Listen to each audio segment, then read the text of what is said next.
A paz do Senhor, queridos irmãos, que alegria estarmos aqui mais uma vez, mais uma ministração, mais uma segunda-feira, não é? Hoje, 29 de maio de 2023, que maravilha, o mês de maio já está terminando, está chegando ao final, não é?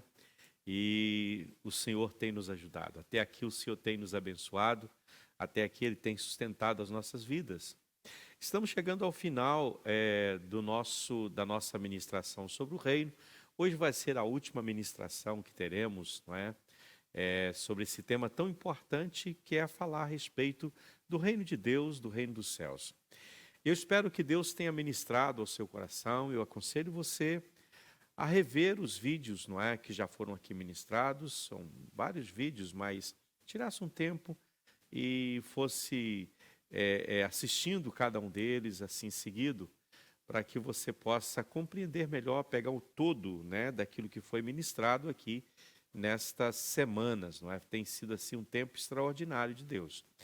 Hoje nós vamos falar a respeito do último tópico. Nós vamos utilizar o texto de Mateus, capítulo 24, versículo 14. Mas antes, nós vamos fazer aqui uma oração a Deus, agradecendo a Ele pelo privilégio de estarmos aqui juntos, não é? Nesta ministração tão maravilhosa. Senhor Deus e Pai, obrigado pela Tua presença, por tudo que Tu tens feito por nós. Te agradeço por cada um dos meus irmãos, os líderes, pastores, aqueles que estão assistindo, que não são pastores e líderes, mas que têm interesse em aprender mais da Tua palavra. Que maravilha poder estarmos juntos, ó Deus, ainda que virtualmente, mas estamos juntos na presença do Senhor. Tu estás aqui presente, Tu estás aí também com os Teus filhos. Portanto, continue ministrando, abençoando as nossas vidas, em nome de Jesus. Amém, amém. O texto vai dizer, e será pregado este evangelho do reino por todo o mundo, para testemunho a todas as nações, então virá o fim. É o texto de Mateus 24, 14. Eu confesso que esse texto, por muito tempo, ele foi uma incógnita, foi um quebra-cabeça para mim, tentar entender isso aqui, não é? Porque ao olharmos para o trabalho evangelístico que tem acontecido ao redor do mundo, parece que estamos muito distante de conseguirmos levar o evangelho a toda criatura, né, em testemunho a todas as gentes, a todas as nações, não é? Mas vamos tentar entender isso aqui dentro da perspectiva do reino dos céus ou do reino de Deus. Vamos primeiramente olhar cada parte desse versículo, cada detalhe dele, não é? Só para que possamos montar aqui um versículo, né? Fazer uma transliteração e uma interpretação desse texto assim mais sucinta, não é? Primeiro nós temos este evangelho. O que quer dizer a palavra evangelho? A palavra evangelho quer dizer boas novas, boas notícias. Essas boas notícias é a respeito de quê? É este evangelho do reino, né? O reino aqui literalmente quer dizer, conforme nós temos falado nas outras ministrações, o reino aqui literalmente é um reino real, é o reino soberano de Deus. Então, as boas notícias do reino soberano de Deus será pregado, né? Esta palavra em particular significa proclamado, significa anunciado, significa aclamado entre as nações. Aclamado onde? Por todo o mundo. O texto vai dizer por todo o mundo, não é? Aqui não exclui ninguém, por todo o mundo. Toda a terra habitada ou habitável, não é? A mensagem tem que chegar até lá, a mensagem do evangelho. Esse evangelho são as boas notícias do reino de Deus. E esse evangelho, ele tem que ir até as nações em testemunho, ou para testemunho, né? Para testemunho, ou seja, podemos colocar aqui para estabelecer evidência, conforme o texto original vai aplicar mais a esta palavra, né? Evidência ou estabelecer evidência. Então, com essa análise aqui que acabamos de fazer, vamos construir agora o versículo completo a partir do que foi aqui nos passado, né? Então, vamos lá.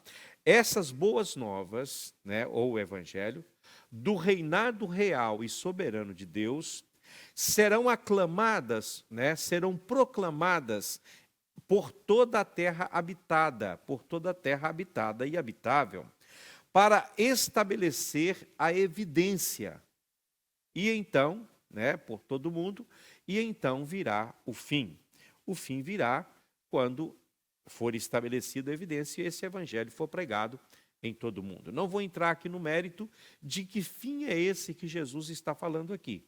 Se é o fim da era da igreja, se é o fim da grande tribulação, se é o fim do milênio ou se é o fim dos tempos. Poderíamos aqui dizer várias coisas a respeito disso, mas não é o nosso foco nesse momento. Agora, esse versículo é um versículo impressionante. Ele traz coisas aqui importantes, não é? Ele abrange nada menos do que a inteira missão, a completa missão, né? A completa obra e o significado e propósito desta obra da pessoa de Jesus Cristo, a sua encarnação, a encarnação do Verbo, né? O Verbo que se fez carne. E ela concretiza isso com o propósito e o significado, né, de apresentar o porquê o Filho de Deus veio a este mundo. Qual é a razão pela qual ele baixou esta baixa terra? Ele, conforme Paulo diz em Filipenses 2, ele abriu mão, né? Ele não teve por usurpação ser igual a Deus, mas ele humilhou-se a si mesmo, tomando assim forma de servo, e achando na qualidade de servo, humilhou-se a si mesmo até a morte, e morte de cruz. Mas Deus o exaltou soberanamente, e lhe deu um nome, né, que está sobre todos os nomes, para que ao nome de Jesus se curve todos os que habitam na terra, nos céus e debaixo da terra. Então, é realmente um versículo muito abrangente. Ele fala de coisas espetaculares, esse versículo. Quando leio, eu estremeço diante do que tenho aqui diante de mim. Então, vamos tentar entrar aqui para dentro desse texto, né? E vamos tentar compreender essa declaração tão importante que o Senhor Jesus faz aqui para nós. Nós devemos, em primeiro lugar, compreender o que é que a Bíblia está chamando aqui de evangelho, ou de boas notícias. Né? O que é isso? O que é essa boa notícia?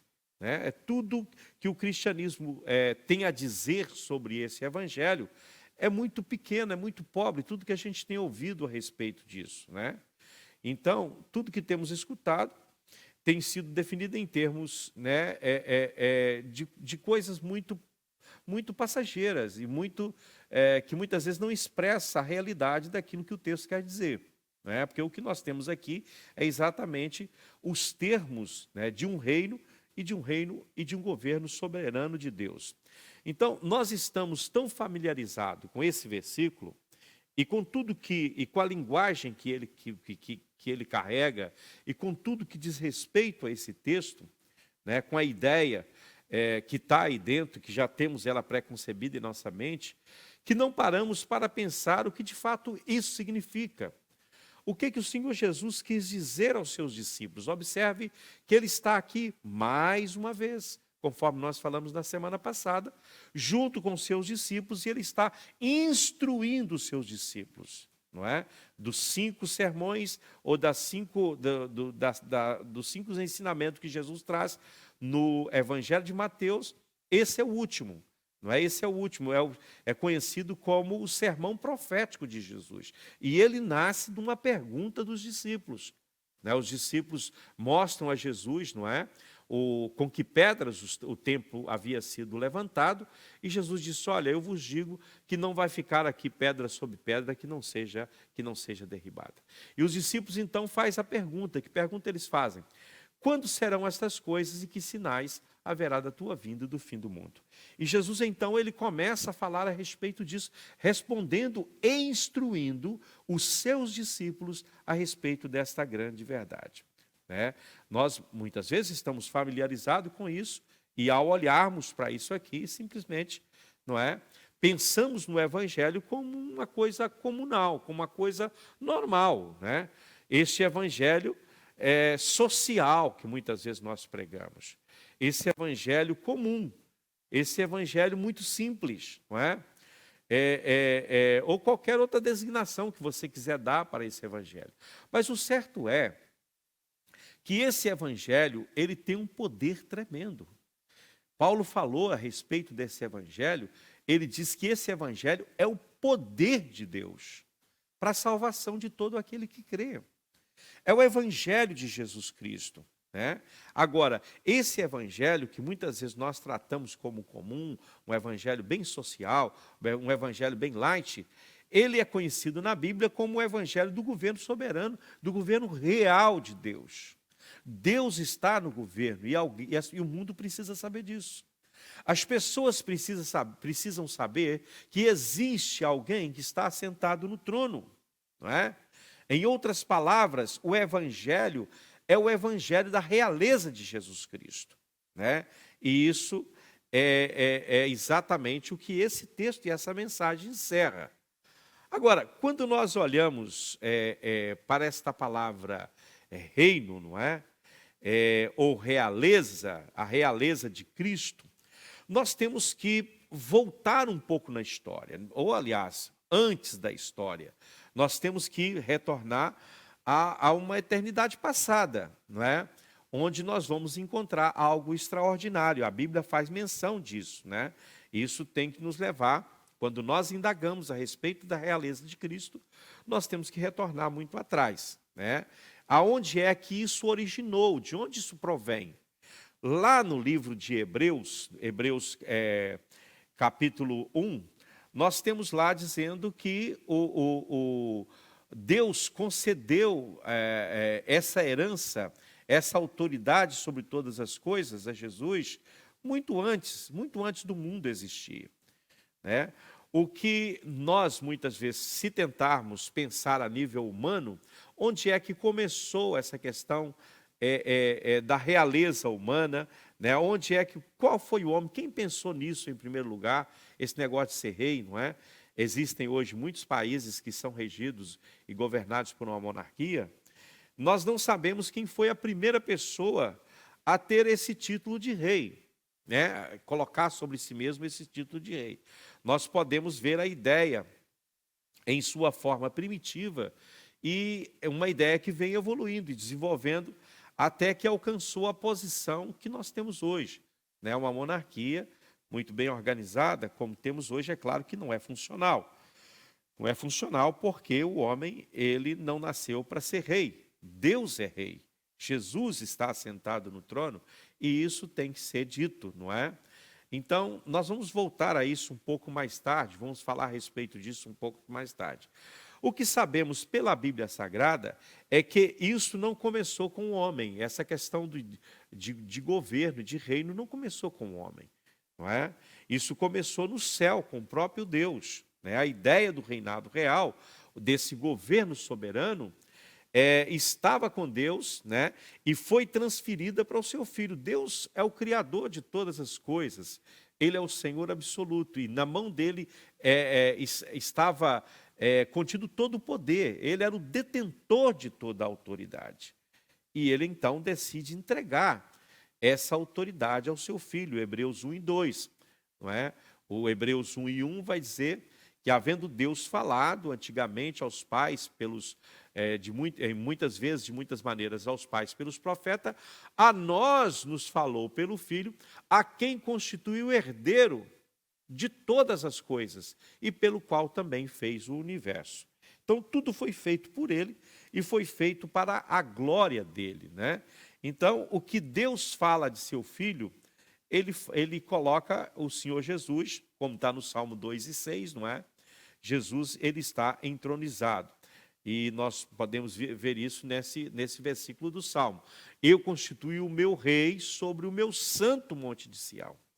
Não está falando aqui a respeito de Davi. Está falando, isso aqui é uma profecia, o Salmo 2 é uma profecia messiânica, fala do Cristo, né? Essa é uma expressão profética que faz referência ao Senhor Jesus. Aqui está encerrado a ideia, né, a origem, né, dessa realeza de Jesus Cristo. Mas é óbvio que nós também sabemos que algum intruso aí tentou entrar no meio disso e tentou usurpar esse trono que é de Jesus Cristo. O governo pertence ao Cristo, não é? E um dia Jesus devolverá o governo ao Pai. O texto fala disso. Na consumação, o Senhor Jesus devolverá o reino ao seu Pai. Né? A Bíblia ela faz menção desse ser que era talvez o principal das criaturas entre as hostes angelicais, né? Havia uma aí que ele se enciumou mesmo do Filho de Deus. Não é? Ele tentou aí chegar e usurpar o trono, né? Os seus ciúmes levou a tentar tomar o lugar, ele tentar sentar-se como Deus. O texto bíblico vai dizer isso. Isso o levou a projetar um plano, uma maquiação para suplantar, não é, o Filho de Deus e obter esse governo para si. Ele queria esse governo. Ele queria esse governo, ele sempre lutou por ele. Essa revolta contra a determinação de Deus, concernente ao seu Filho Jesus, teve lugar em algum tempo fora deste mundo, fora da criação, fora deste mundo visível que temos. Nós não sabemos em que tempo, em que altura, mas isso realmente se deu. Então, veja bem, Deus, é claro, ele não aceitou isso, ele então vai expulsá-lo lá do céu. A Bíblia vai falar disso, né?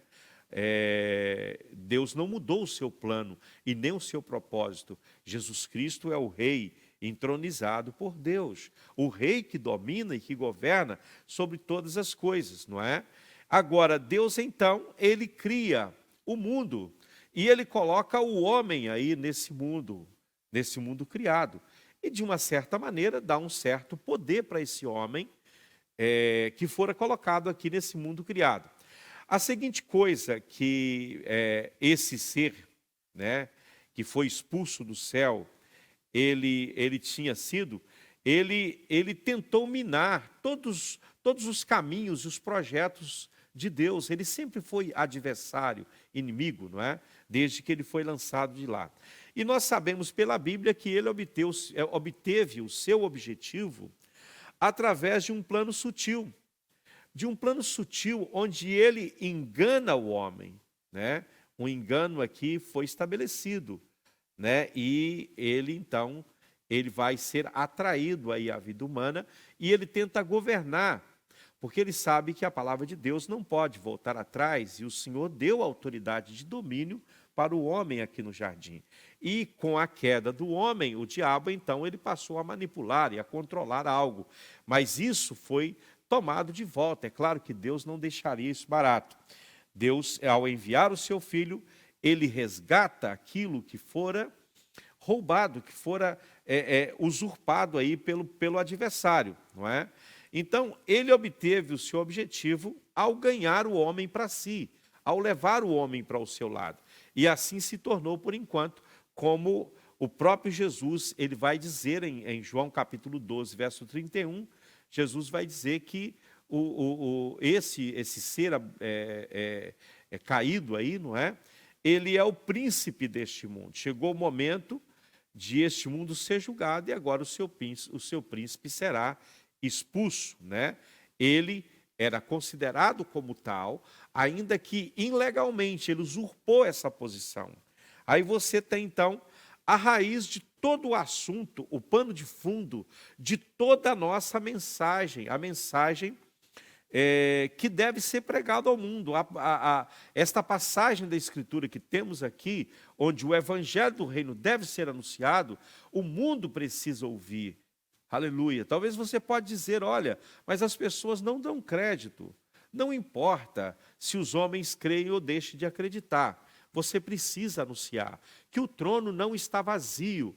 Existe alguém assentado no trono. Conforme Pedro, no dia de Pentecoste, fala aos judeus.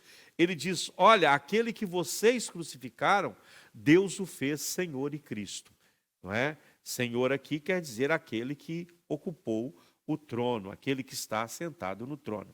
E é claro que Deus, ele não toleraria isso por muito tempo, essa afronta do inimigo, não é?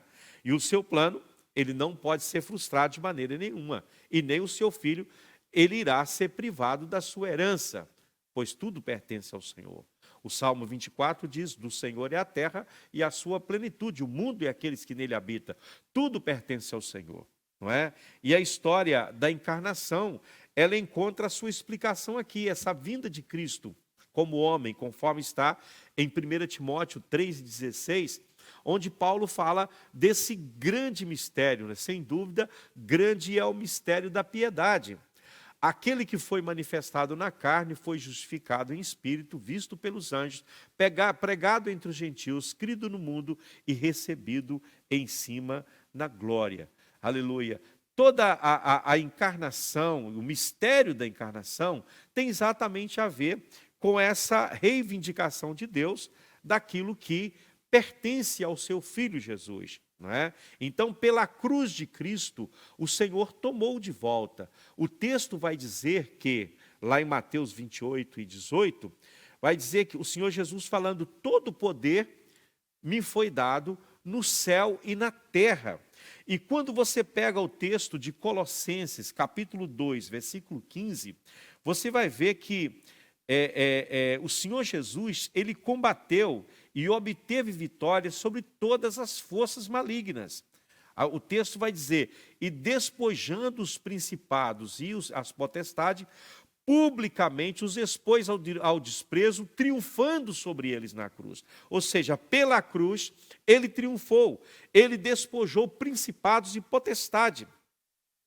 Publicamente expôs esses principados e potestades ao desprezo, ao ridículo, triunfando sobre eles através da cruz. Aleluia, isso é maravilhoso. O Senhor tomou de volta, né? Tomou de volta tudo aquilo que o inimigo havia usurpado. Ele havia, de uma forma ilegal, por meio da queda do homem, tentado exercer algum tipo de domínio, mas não está na mão dele, porque todo o poder no céu e na terra foi dado a Jesus Cristo, o Senhor, não é? Então, ele arrancou o cetro, conforme está em João 12:31. Ele arrancou o cetro das mãos do usurpador. Chegou o momento deste mundo ser julgado, e agora o seu príncipe será expulso, o príncipe deste mundo. Aleluia. Então, a autoridade no céu e na terra está nas mãos do Senhor Jesus. E o texto de Filipenses 2:9, que é um texto que nós citamos, né? O texto vai dizer que, por isso também, Deus o exaltou soberanamente e lhe deu um nome que está acima de todos os nomes. Também em Efésios 1:21, Paulo vai dizer algo tremendo, que Deus vai colocar, aleluia, o governo de Cristo acima de todo o principado, potestade, poder e domínio, e de todo nome que se possa mencionar, não só no presente século, mas também no vindouro. Aleluia. Aleluia, é o grande conflito, é o grande drama contido e estabelecido aqui nas Escrituras Sagradas. É disso, aleluia, é exatamente disso que surge o que é chamado o Evangelho, ou seja, as boas notícias. Jesus conquistou, aleluia, o poder está nas mãos de Jesus. Eu não sei por que somos tão lentos em perceber essas coisas, né? As boas novas do seu reinado real, aleluia, deve ser proclamada, deve ser anunciada, aleluia, em virtude daquilo que ele fez. O Senhor conquistou por nós, o Senhor conquistou na cruz tudo que nos concerne, aleluia, louvado seja o nome do Senhor. Agora, vamos voltar aqui, vamos falar um pouco a respeito do reinado humano, a história do reinado e do domínio dos homens. É bastante claro, irmãos, que o reinado entre os homens começou de uma maneira muito simples, não é? Se a gente for analisar assim, o pouco que temos e de onde isso começa e como começa, não é? Você vai ver que tudo começa expresso dentro de uma família, não é? Uma família precisa ser organizada, senão ela não avança. Ela precisa ter alguns princípios. A Bíblia vai falar disso e Paulo posteriormente vai disciplinar isso, vai colocar as coisas por sua ordem para que seja funcional, né? As famílias sempre têm problema, a gente sabe disso, não é? Ao longo da história a gente vai viver isso, desde a primeira família. Você vai ver o conflito entre Caim e Abel, você vai ver, né, já na primeira família muitos problemas e muitas dificuldades, famílias têm problema, não é? E parece que quase que imediatamente né? Ao existir a família, houve também problemas nessa família, e alguém na família tinha que assumir a autoridade. Agora, quando nós pensamos em autoridade, não é? Quando nós pensamos em autoridade, a autoridade é uma coisa muito séria, irmãos. Há muitas pessoas querendo exercer autoridade sem saber de fato o que significa, não é? O que significa o exercício da autoridade. A autoridade, ela envolve, né, 7 princípios principais.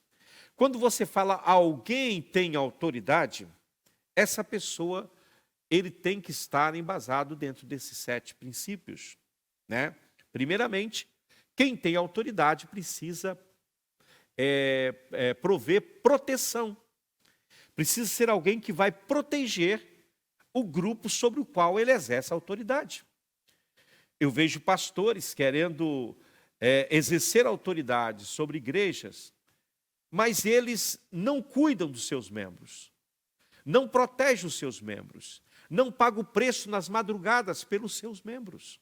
Isso funciona em tudo, meu querido, não só dentro da igreja. Isso funciona na sua casa, isso funciona na sua empresa, isso funciona em qualquer lugar onde há relacionamento humano, onde precisa alguém exercer autoridade. Quem estiver na posição de autoridade precisa ser um protetor. Ele precisa ser aquele que vai proteger aqueles que estão sob os seus cuidados, não é? Você vai ver que entre os políticos, isso é uma farsa. Nos reis deste mundo, isso é uma mentira.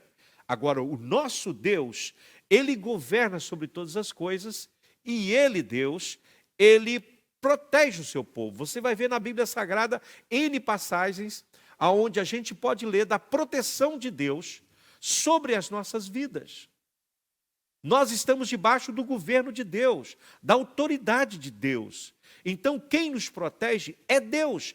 Esse é o trabalho dele. O nosso trabalho é descansar na autoridade dele. É saber que ele, Deus, cuida de nós. Outro princípio, né, que envolve a autoridade é a provisão. Quem está na posição de autoridade precisa prover. Não só prover no sentido material, é prover em todos os sentidos. Você, como pai, você tem que ser o provedor no sentido lato da palavra. Prover não só a comida para os seus filhos, tempo de qualidade, prover um ambiente de paz. Prover, você tem que ser o provedor. Quem está na posição de autoridade é provedor. Se há algum problema, as pessoas vão atrás de quem é o líder, de quem é aquele que está na posição de autoridade, de mando. Outro princípio de autoridade é o princípio da promoção. Só pode colocar autoridade sobre alguém quem tem autoridade. Se você não tem autoridade, né, eu vejo muito isso hoje, pessoas levantando outros como pastores, quando eles nunca foram levantados. Eles nunca obedeceram uma autoridade. Eles nunca estiveram sob uma liderança e querem exercer liderança. Então, você só pode promover alguém se você tiver autoridade. Porque senão tudo isso é uma farsa. Essa imposição de mão sua não vale nada.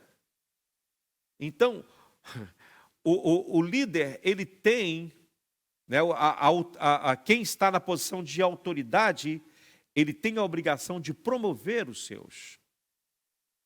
O marido, ele precisa promover a sua esposa, promover os seus filhos. E também, outro papel de quem está sob autoridade é a coesão. O líder, ele precisa ter uma capacidade de ouvir tudo, reter o que é bom e manter o grupo coeso. Hoje nós vemos pastores que entram na roda. Os crentes estão falando da vida um do outro e o pastor entra na roda. Ele começa a falar também, ele gosta de falar. Ele gosta da fofoca. Hoje, em muitas igrejas, a maior parte dos problemas são os pastores de língua solta. Pastores e pastoras que não sabe conter e não sabe a sua posição, não sabe a posição em que você está, que Deus te chamou para estar. A sua obrigação é manter o seu grupo coeso, unido. Unido. Aleluia. Você não pode estar promovendo divisão e dissensão no seu grupo, colocando um contra o outro. Aquilo que sai da sua boca é muito importante. As pessoas estão olhando para você. Você, pastor, a sua igreja está olhando para você. O que sai da sua boca, cuidado. Talvez uma palavra, ela pode matar e pode dar vida. Depende da forma como é falado e onde falado. Outro princípio para quem quer exercer autoridade é liderança. Por natureza, as pessoas não seguem líder mais fraco do que elas. Você tem que ter liderança, você tem que saber para onde você está conduzindo o seu povo. Você tem que liderar. Surgiu um problema, você tem que estar na linha de frente. Você tem que ser o primeiro a estar lá. E por último, visão, não é? Qualquer pessoa que quer exercer autoridade sem visão é um desastre completo. Prepare para viver o desastre se você não consegue enxergar para onde você está indo. Isso é a nível de família, a nível de empresa, a nível de igreja, a nível de vida, de tudo, aonde quer que você esteja. Então veja bem, voltando aqui ao que estávamos falando, houve necessidade de alguém liderar, não é? Então vejam bem, as famílias precisavam ter líderes, homens que exercessem autoridades sobre os seus lares, que governassem as suas casas, que conduzissem os seus filhos com modéstia, com submissão. Por que o mundo está um caos hoje? Porque quem deveria ser o cabeça, que é o homem, não está exercendo. Não está exercendo. Não está exercendo a autoridade que lhe foi dada por Deus para conduzir a vida da família. Terceiriza tudo para a igreja, para a escola, para o pastor, para o amigo, para o líder de jovens, para o líder de adolescentes. Não. Você, pai, é responsável pelos seus filhos. Você é o líder. Aleluia. Então, geralmente, alguém tinha que assumir a liderança ou o controle ou a autoridade da família. E geralmente os primeiros reis, embora eles não fossem chamados assim de reis, não é? Naquele tempo, eles eram cabeças das suas famílias. Eram homens que exerciam uma posição de autoridade sobre a sua família. E eram reconhecidos publicamente. Você vai ver isso na Bíblia. Você vai ver os líderes de família que são chamados pelo nome. Ali, quando Josué introduz o povo, você vai ver que para cada família dos filhos de Israel, você vai ver que tem um líder. São os 12, o líder das 12 tribos. Um líder, não é? E daí a sua autoridade, que era uma autoridade sobre a sua casa, passou a ser uma autoridade sobre uma tribo, vamos colocar assim, não é? E de uma tribo para mais tribos, não é? Você vai ver no caso de Davi, que é primeiro rei sobre Judá em Hebrom, depois é rei sobre todo Israel, não é? E das tribos, ele se torna rei da nação. É assim que se deu. E depois, até onde conseguimos perceber, claro, pela ambição do homem, aqueles reis que eram reis de nações, eles então queriam estender os seus reinos e queriam governar sobre outros reinos, não é? E finalmente, o desejo era governar sobre outras nações. Então, aqui é o ponto fulcral de nossa questão. Esta situação ocorreu por motivo de quê? Por uma circunstância, algo aconteceu, não é? Havia uma necessidade e alguém assumiu. Havia uma necessidade e alguém precisou estar ali, não é? Um governante, um rei, né? Alguém que tivesse um nome dentro da sua família, passou a exercer autoridade sobre outros. pois alguém tinha que tomar decisões, alguém tinha que liderar, alguém tinha que decidir em relação aos assuntos, aos conflitos que iam surgindo, seja o conflito entre famílias, seja o conflito entre tribos, seja o conflito entre nações. Alguém tinha que dar o veredito do certo e do errado, alguém tinha que tomar essa posição. E por causa das circunstâncias que foram surgindo, os conflitos, os antagonismos que foram surgindo, sempre houveram necessidades, sempre foram chamados aqueles que têm autoridade para tal, não é? Para estar ali, para exercer essa autoridade. Alguém precisava assumir a causa, acomodar as coisas. Por exemplo, nós estamos vivendo um tempo de guerra. Não tem uma liderança mundial hoje, que chega nas duas partes, né, entre Rússia e Ucrânia, ou outros lugares no mundo onde a guerra está acontecendo. Digo, vem cá, vamos sentar e vamos tentar conversar aqui. Vamos ganhar aqui, pegar um caminho da paz. Não é? Pois paz não é um estado normal neste mundo, né? Mas o desassossego, se você for olhar, nós vivemos num mundo desassossegado, num mundo onde as pessoas estão em constantes conflitos, não é? Então, qualquer coisa menos paz é o que temos hoje. Por quê? Porque isso é governo do homem. Por que as pessoas vão seguir o anticristo durante a grande tribulação? Porque ele vai chegar com uma proposta de paz. Ele é um ser muito inteligente. E ele vai chegar com a solução para os problemas e os conflitos. E as pessoas vão dizer, é esse aí, esse é o homem. E vai começar a segui-lo. Porque o mundo está em busca de lideranças. De pessoas que são,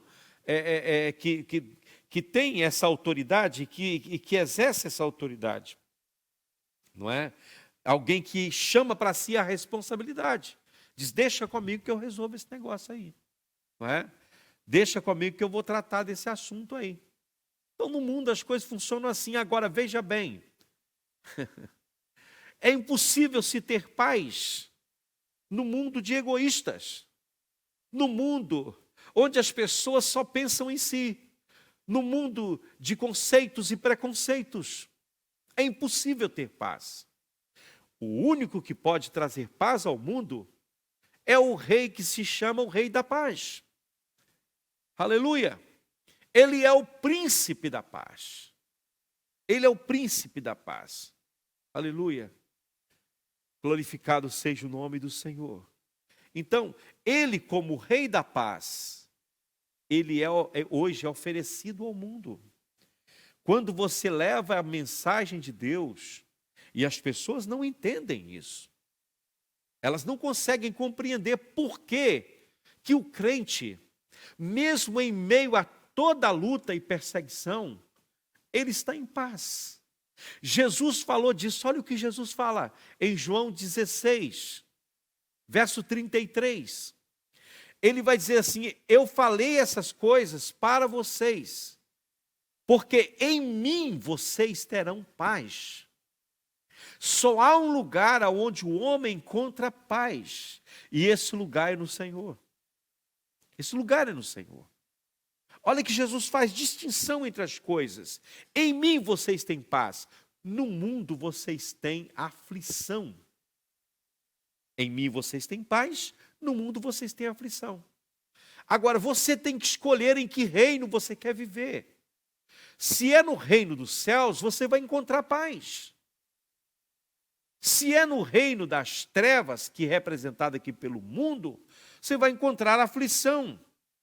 Não é? Nesse reino de Cristo, ele é um reino de justiça. Não é? Ele vai estar exatamente conduzindo as pessoas para aquilo que é o princípio de Deus. Então, numa esfera distante, muito mais distante do que a esfera humana, a esfera temporal, o Senhor Jesus, como rei, conforme eu disse, nomeado por Deus, ele assumiu essas mesmas questões.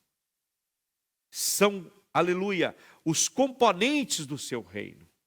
Nesse mundo, tudo deu errado. Observe para você ver.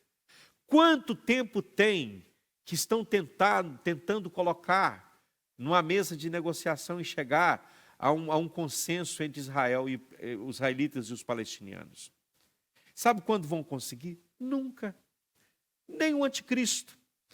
Aparentemente, o anticristo vai conseguir.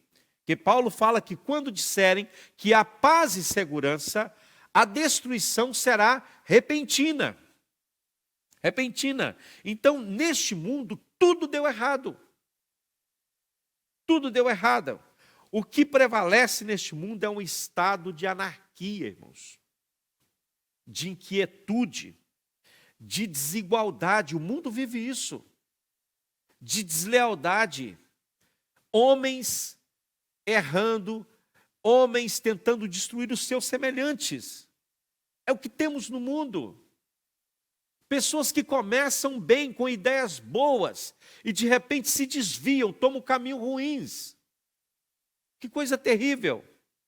O que a Bíblia, ela resume tudo o que está acontecendo no mundo numa palavra. E a palavra que a Bíblia usa para resumir o que está acontecendo no mundo é injustiça. O mundo vive em injustiça, não é? A injustiça afeta todos os tratos dos homens. Toda relação homem-homem é baseado em injustiça, muitas vezes.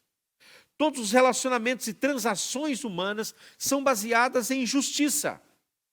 O sistema inteiro do relacionamento humano simplesmente não está certo. Está errado. Não é reto. Não é justo. Não é honesto. É injusto. Às vezes eu vejo cristãos elogiando, super elogiando líderes no mundo, esse que faz isso, faz aquilo. Irmão, se você for apurar as coisas, você vai ver que o manto que cobre essas pessoas é um manto da injustiça. Da injustiça.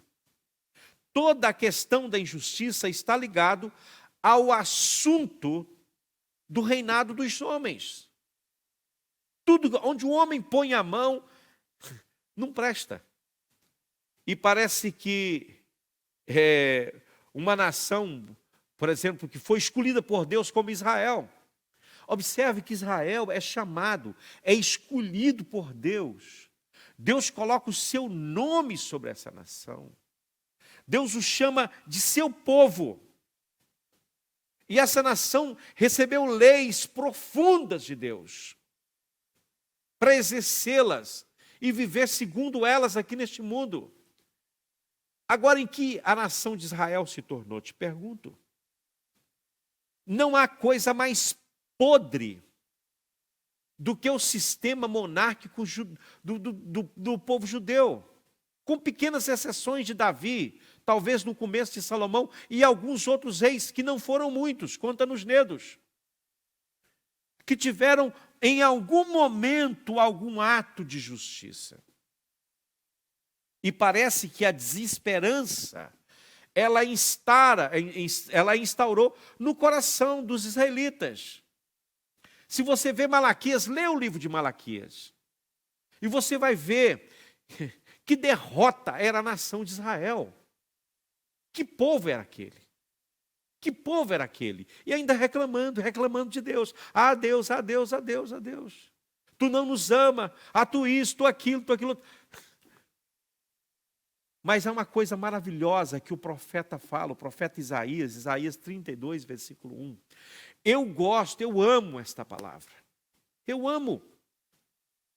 Quando todos olhavam à volta e diziam, não há justiça, mesmo entre os reis mais piedosos de Israel, não há justiça, o profeta insurge e diz assim, eis aí, um rei que irá reinar com justiça, e príncipes que irão governar com retidão.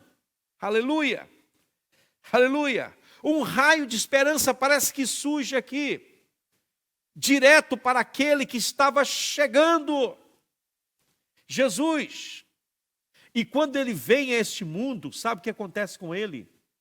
O texto de João 1 diz que ele veio para o que era seu, e os seus não receberam. Eles crucificaram. Eles preferiram um ladrão, um salteador, eles preferiram um bandido do que o seu mestre.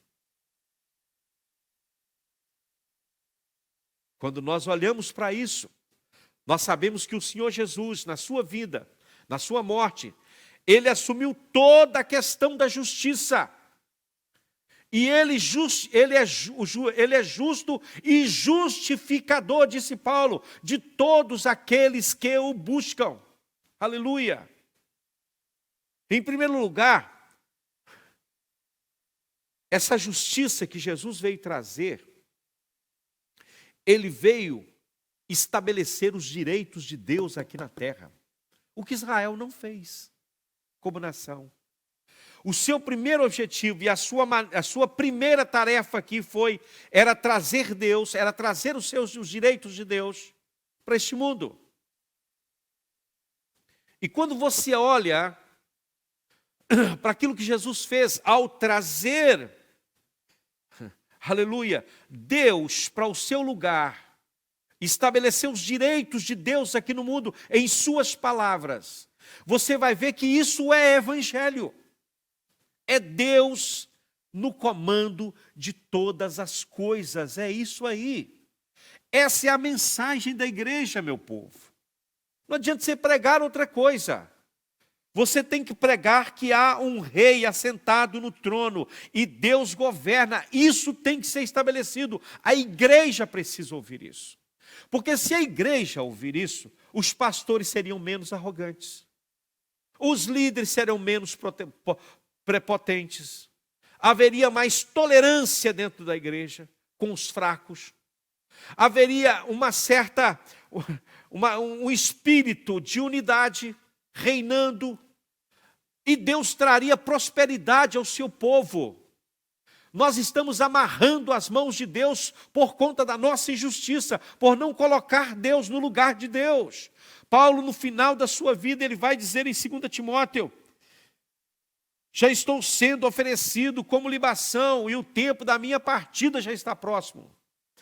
Combati o bom combate, acabei a carreira e guardei a fé. Desde agora a coroa da justiça me está reservado. O que é esta coroa da justiça? Por que esse homem é coroado com a coroa da justiça? Porque ele colocou Deus no lugar de Deus.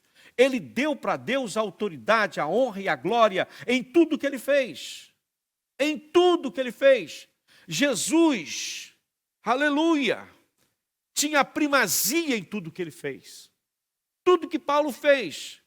E ele vai dizer que essa coroa o Senhor não deu só para mim, ele deu para todos aqueles que amaram, aleluia, que amarem a sua vinda. Ele veio para quê, irmãos? Ele veio para estabelecer um trono de justiça sobre a terra. Oh, glória a Deus! Eu tremo diante desta palavra. Toda a carta de Paulo aos Romanos é reunida em torno disso.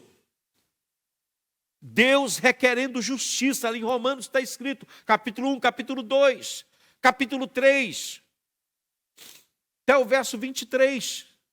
Você vai ver, Deus querendo justiça, o homem sendo incapaz de oferecer-lhe essa justiça que Deus exige. E o verso 24 aliás, 3 e 20, o verso 21 do capítulo 3 de Romanos. Verso 24, aliás, desculpa. Paulo vai dizer assim para nós. Olha o verso 23 primeiro. Pois todos pecaram e carecem da glória de Deus. Todos os homens, judeus e gentios, não importa quem eles sejam, não importa qual é a sua nação, não importa onde você nasceu, não importa, filho, de quem tu és. Você nasceu em pecado. Você está a caminho da condenação.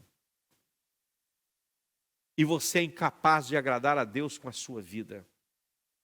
Mas o verso 24 diz: que nós somos justificados gratuitamente por sua graça, mediante a redenção que há em Cristo Jesus. Então observe, Deus exige justiça, o homem capaz de prover essa justiça, de fornecer essa justiça que Deus exige, e Jesus, ele entra na brecha entre Deus e o homem e faz, aleluia, aleluia, ele cumpre toda a justiça de Deus, aleluia, para o homem. E onde esse reinado real de Jesus, ele for achado no coração dos homens, aonde quer que Jesus reina, igreja, família, empresa, aonde quer que Jesus reine, ele é o centro. Onde Jesus é o centro, você vai ver que há justiça aí, a verdade está aí, a equidade está aí. Aleluia! A igualdade está aí, a honestidade está aí. Por que pessoas que você olha podem parecer ser tão honestas e são capazes de cometer tantas atrocidades? Às vezes você olha para o seu pai, uma pessoa que você confiava tanto, e de repente você o apanha praticando coisas que você abomina, e que você sabe que Deus abomina. Porque só há justiça, só há equidade, só há verdade, só há honestidade, só há igualdade, onde Jesus reina. Empresa, igreja, família, seja onde quer que os homens se ajuntem. Só há igualdade se Jesus for o Senhor. Se Jesus não for o Senhor, não adianta. Onde o homem põe a sua mão, a injustiça impera.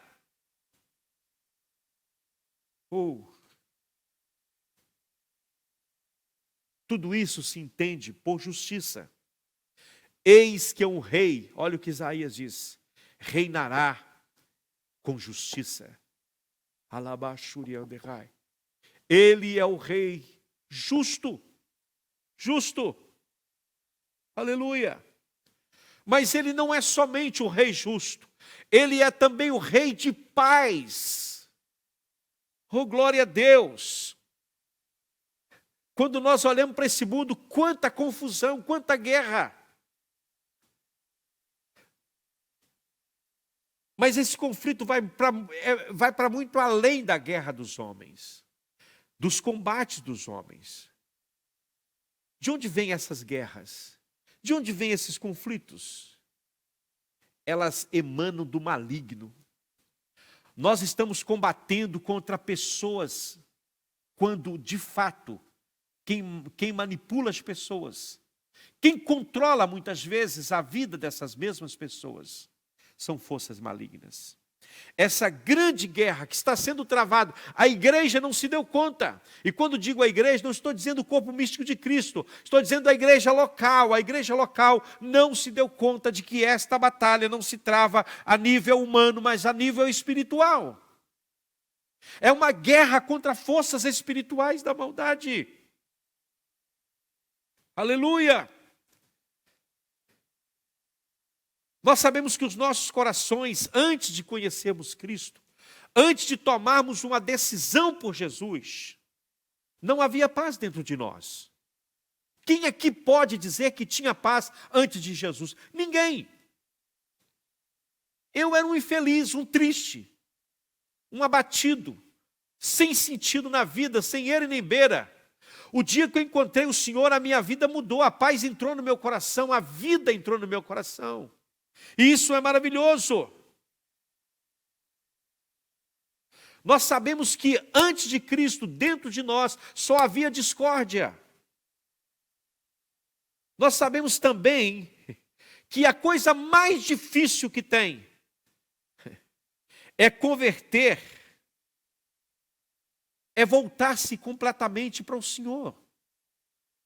Não é fácil, gente. Por que a Bíblia diz que o reino dos céus se ganha através da força? Você precisa empregar força, meu irmão. Por você mesmo você não consegue. Você precisa do Espírito Santo e da ajuda dele.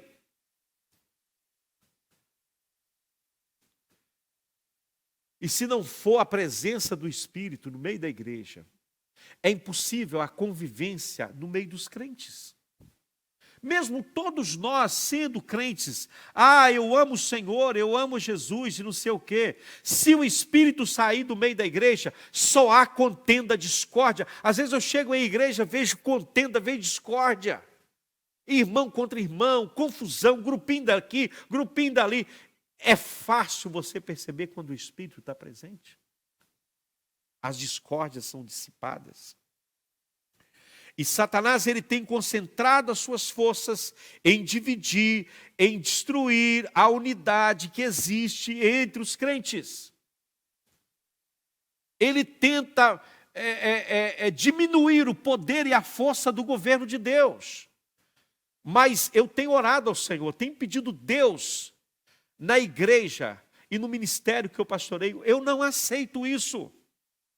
Nós somos do Senhor. Nós pertencemos a Ti, quem governa aqui é o Senhor. O dia que eu tentar trazer alguma coisa de mim mesmo, Senhor, ou que eu tente fazer alguma coisa por mim mesmo, não permita que eu desapareça e que o Senhor apareça, que a Tua glória se manifeste, que o Teu governo se manifeste, que as pessoas não temam ou tremam diante da minha pessoa, mas diante da Tua pessoa. Aleluia.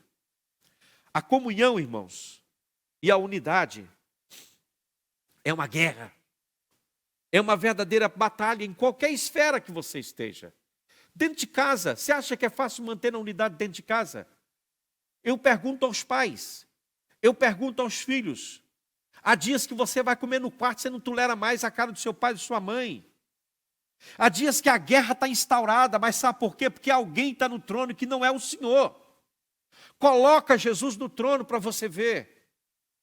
Oh, glória a Deus! E essas coisas vão cair por terra. O diabo vai ser envergonhado dentro da sua casa, e sua casa vai ser um pedaço do céu. Deus vai abençoar você, como abençoou a casa de Obed-edom. Deus vai abençoar a sua casa. Deus vai abençoar a sua casa. Jesus está no controle de todas as coisas. Esse governo de Cristo é um governo real. É um governo real. Ele vai dirimir toda a discórdia. Ele vai destruir os antagonismos, ele vai destruir toda a divisão, ele vai destruir toda a malícia e tudo aquilo que não é dele. Ele já venceu Satanás na cruz. O diabo não é o inimigo a ser vencido, ele já foi vencido pelo Senhor. Amém? Em Colossenses, lá em Colossenses nós somos informados que através da cruz de Cristo hoje nós temos paz. A ideia de um rei, aleluia, era para promover paz. Quando eu falo de Jesus reinando, eu estou falando de um ambiente de paz, gente. Nenhum rei neste mundo conseguiu isso por muito tempo. Mas Jesus, onde Ele reina, a paz reina, a vida reina. Aleluia. Romanos 5:1, você vai ver que temos paz com Deus, por meio de nosso Senhor e Salvador Jesus Cristo. Colossenses 4:7, você vai ver que a paz de Deus, aleluia, ela domina os nossos corações. Oh, aleluia, ela guarda os nossos corações, as nossas mentes. Louvado seja o nome do Senhor. Mesmo que seja exigido de nós uma vigilância constante, o fato glorioso aqui é que conhecemos algo de uma comunhão tão gloriosa, tão abençoadora e tão maravilhosa, quando a verdadeira unidade está no meio do povo de Deus. Isso é tão gostoso, isso é tão maravilhoso, que você não quer outra coisa. Um ambiente harmonioso, um ambiente onde o Espírito trabalha, meu povo. Eu sei que sempre vai haver aqueles mais difíceis, mas Deus vai cuidar deles. Você precisa estar em paz. E a sua paz não depende de quem está à sua volta. A sua paz depende de quem está dentro de você, no seu coração. Se é Jesus que governa aí, a paz vai reinar. Você vai viver em paz. Aleluia. Essa paz é única, irmão. Aleluia. Essa paz você não encontra no mundo. Jesus vai dizer para os seus discípulos: não vou lá dou como o mundo a dá. Não. Aleluia. Bendito seja o nome do Senhor. A coisa mais preciosa, já estou terminando, irmãos. A coisa mais preciosa e mais abençoada que os cristãos têm herdado através do senhorio soberano de Jesus Cristo em nossos corações é a comunhão que temos um com o outro. Gente, isso é bom demais. Às vezes você encontra com uma pessoa que você mal conheceu. Você conheceu faz pouco tempo. Mas se o Espírito de Deus está nele, está em você. Se Cristo reina nele, reina em você. Parece que vocês conhecem já há muito tempo. Aquele gozo, aquela afinidade, aquela vontade de estar junto. Aquela vontade de compartilhar momentos, aquela vontade de estar falando. Aleluia! Aleluia! Quando estamos no mesmo Espírito, há uma conexão. Aleluia! E é Cristo que faz isso, irmão. Aleluia! É Cristo que trabalha isso em nós. Quão impossível é se dar bem com qualquer pessoa sem Cristo. Pois Deus, Ele é completamente contra você viver uma vida egoísta. Hoje nós achamos que podemos viver uma vida só nós. Eu estou aqui no meu canto, eu não preciso. Irmão, isso é estratégia do diabo, você está caindo na telha do diabo. Eu vou ficar aqui no meu canto, vou fazer minha obrinha aqui, meu trabalhinho aqui e tal, e não sei o quê. Para! Isso é obra do diabo, isso é contra o pensamento de Deus. Deus é contra nos darmos bem sem o irmão. Tudo que Deus te dá é para benefício do corpo, é para abençoar as pessoas, é para trazer bênção. Aleluia, a vida das pessoas. Quando nós tentamos nos dar bem uns sem os outros, simplesmente nos colocamos na rota de colisão de Deus. Você entra na rota de colisão de Deus, você está contra aquilo que é o princípio de Deus. E ninguém bate com Deus e fica de pé, querido. Não. Por que as coisas, elas muitas vezes, as suas conquistas, elas perdem o valor?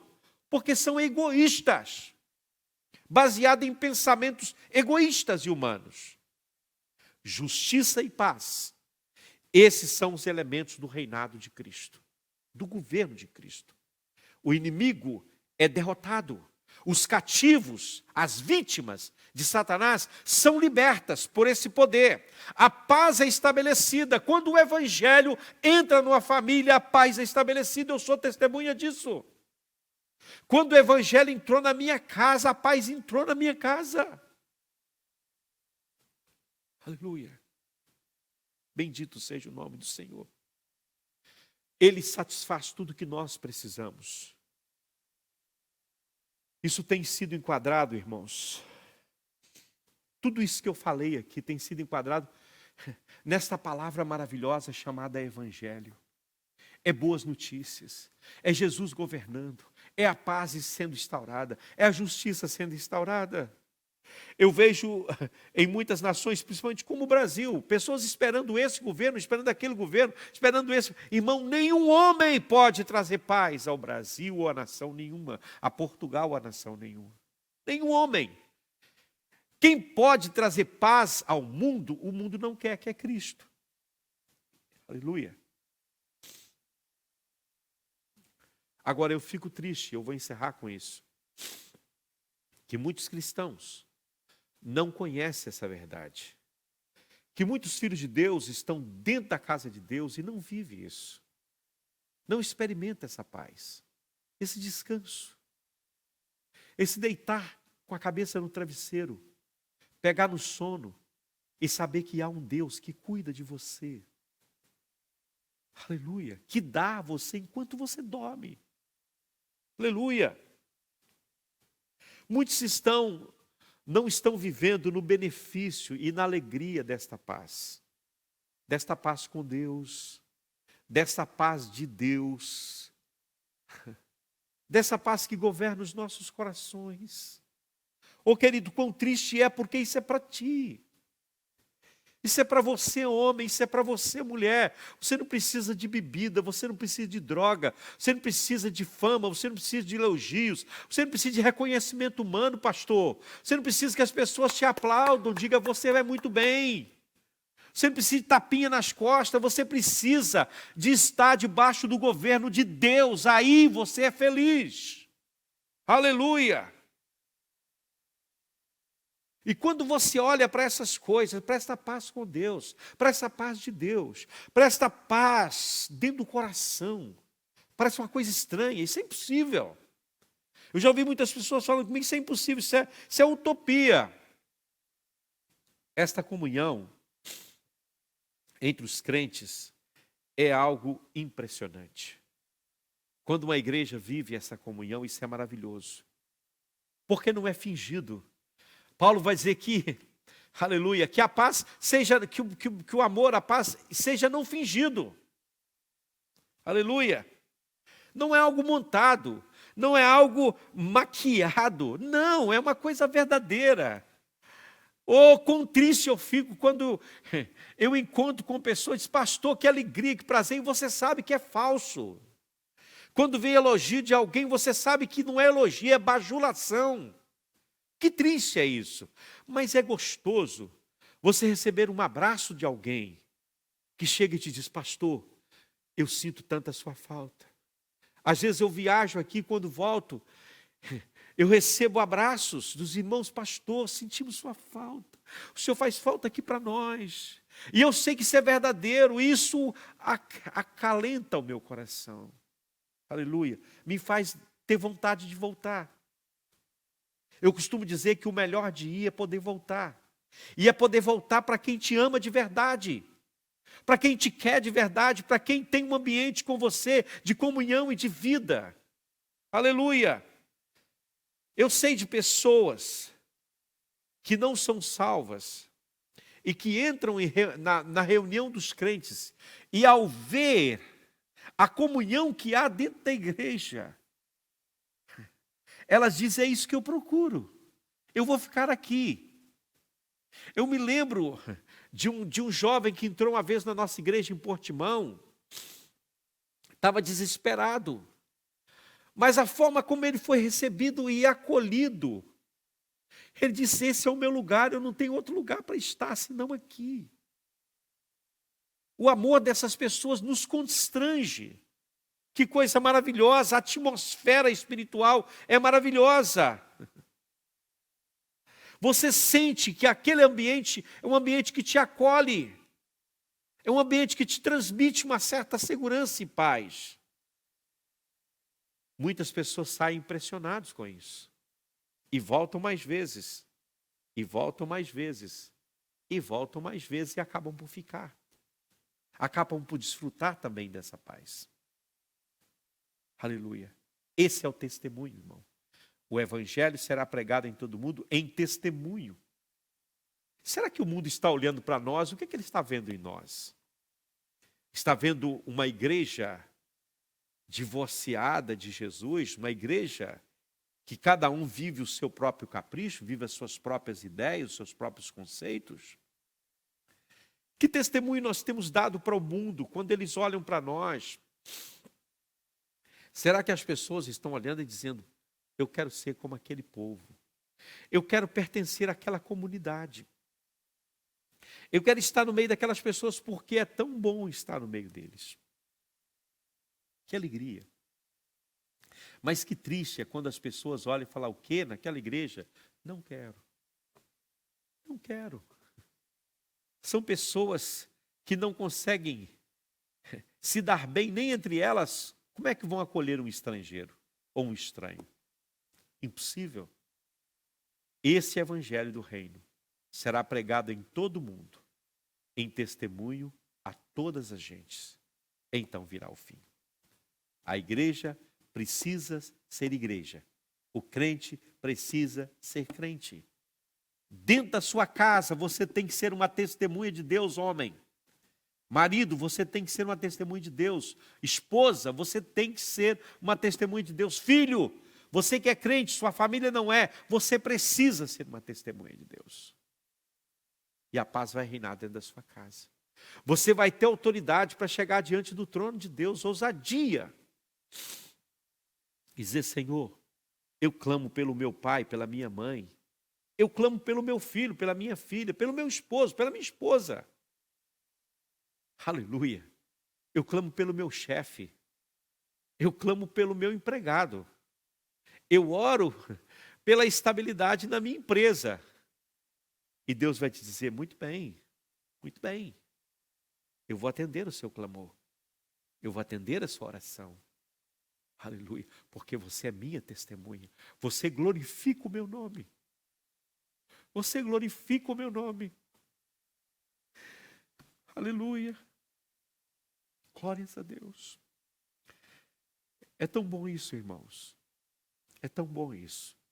Eu não consegui esgotar todo o assunto que eu tinha dentro desse texto. Nós vamos ficar por aqui.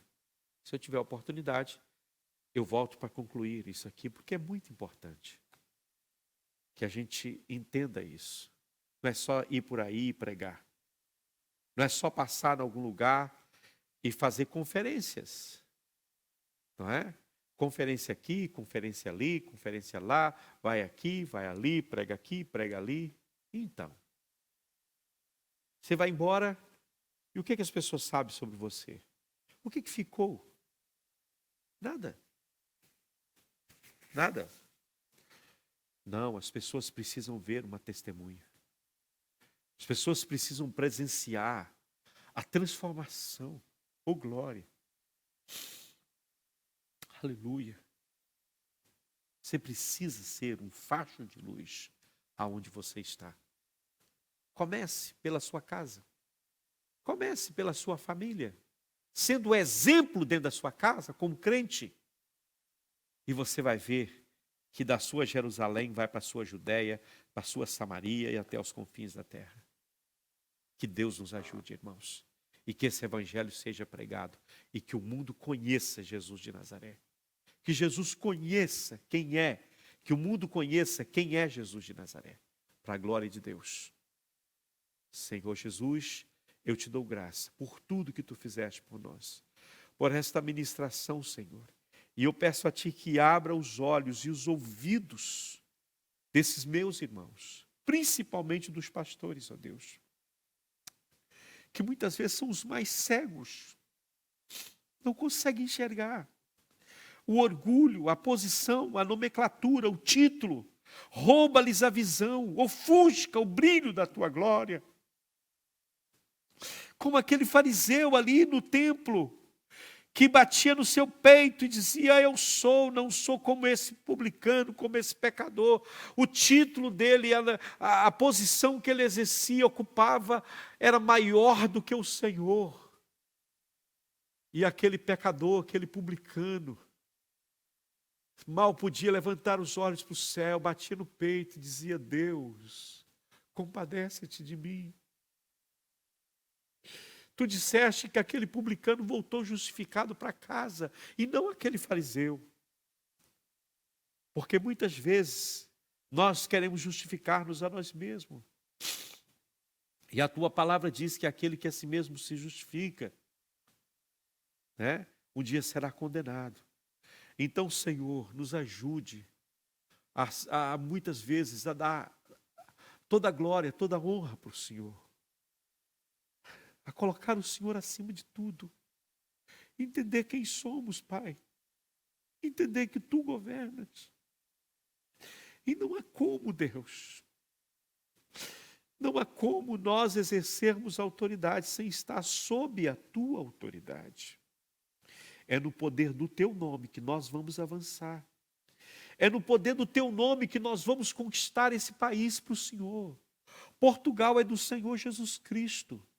A terra é do Senhor e nós vamos declarar isso para a glória do teu nome. Nós seremos testemunhas, Senhor, da tua grandeza, da tua majestade, do teu poder. Oh, glórias ao teu nome. Eu abençoo a cada um que está me assistindo, Deus, com toda sorte de bênção, através de Jesus Cristo. Amém, amém. Que Deus abençoe, meus irmãos. Até a próxima segunda-feira, se Deus quiser. Deus abençoe.